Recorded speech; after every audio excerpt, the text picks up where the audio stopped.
আমার আফুরা ভাইয়া রান্নারা বিজ্ঞান বালা আসেননি, আনারা কেচ্ছে আসেন। এটা আমার কথা না, এটা হচ্ছে রেহানা রাখি আপুর কথা। অনেক অনেক প্রতীক্ষার পর আজকে চলে আসছে আমাদের ফেনীতে রেহানা রাখি ব্লগস, রেহানা আপু। আসসালামু আলাইকুম সবাইকে, সবাই কেমন আছেন? আশা করছি সবাই অনেক বেশি ভালো আছেন। অনেক দিন থেকে শুধু 21 তারিখ আসলে 21শে ডিসেম্বর রেহানা রাখি আপু আসবে আমাদের ফেনীতে, আসবে আসবে আসবে করতে করতে ফাইনালি আজকে সেই দিন চলেই আসলো। কিন্তু এত কষ্ট কষ্ট কষ্ট করার পরেও শেষ রক্ষাটা আমার হলো না। যাই হোক, এইদিকে আমাদের নুসরাত চৌধুরী মানে নুসরাত আপুর সাথে একটু দেখা হয়ে গেল। আপুর সাথে একটু কথা বলতেছিলাম। আপু বলে যে ওমা তুমি তো দেখি ফেনীর সব সুন্দর এদেরকে নিয়ে ভিডিও করো। তারপর অনেক সাড্ডার পর এইখানে সবাইকে খাবার দিয়ে দিচ্ছি। আর হ্যাঁ, এখন বলে রাখি এটা হচ্ছে ফেনী স্টেশন রেস্টুরেন্টে আমি আরো 2-3 বার আসছি, তবে সেকেন্ড ফ্লোরে ফার্স্ট টাইম আসলাম। এইদিকে আমার মিষ্টি আদর আপু একদম 3টা বাজে আসছে।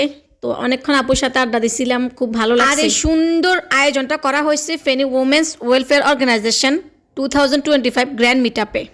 আজকের এই অনুষ্ঠানটা অনেক অনেক বেশি ভালো লাগছে। এত এত সুন্দর কিউটি বউগুলা দেখে তো আমার প্রাণটা জাস্ট জুড়ে গেছে। অনেকগুলা পার্লার থেকে বউ সাজানো হয়েছে। অধরাস মেকওভার, সুরবিস beauty parlour, prince beauty parlour, অনেক অনেক আপুরা অনেক অনেক পার্লার থেকে আসছে। সবগুলোর পার্লারের কথা আমার মনে নাই।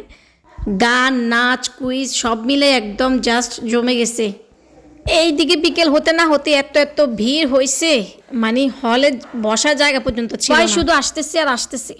এত এত মানুষের ভিতরে মানে মাঝে মাঝে মনে হচ্ছিল যে আমি নিজে খুঁজে পাচ্ছিলাম না। এক একটা গানের সাথে আপুদের নাচ আর যে পরিমাণ এনার্জি ছিল জাস্ট অসাধারণ হয়েছে। এই দুইটা বউ খুব কিউট, তাই না? আসলে বউগুলো অনেক অনেক কিউট ছিল। কেউ হলুদের সাজ, কেউ বউয়ের সাজ, কেউ রিসেপশনের সাজ, এক একজন এক এক রকম করে।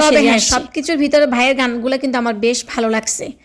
গানগুলো একদম দেবের গান তো, মন মানে না মানে জাস্ট ফাটাফাটি। অনেকটা তো সময় হয়ে গেল, বাড়ি চলে যাব করতে করতে ফাইনালি নেমেই আসলাম। দেখে যে না, আমার মনে হয় আজকে রেহানা রাখি আপুর সাথে দেখা হবে না। ও মা, নিচে নামতেই দেখি রেহানা রাখি আপু এসে হাজির। একদম আমিও আসছি, গাড়িটাও আসছে। যাই হোক, ফাইনালি আমাদের ফেনীতে চলেই আসলো রেহানা রাখি আপু।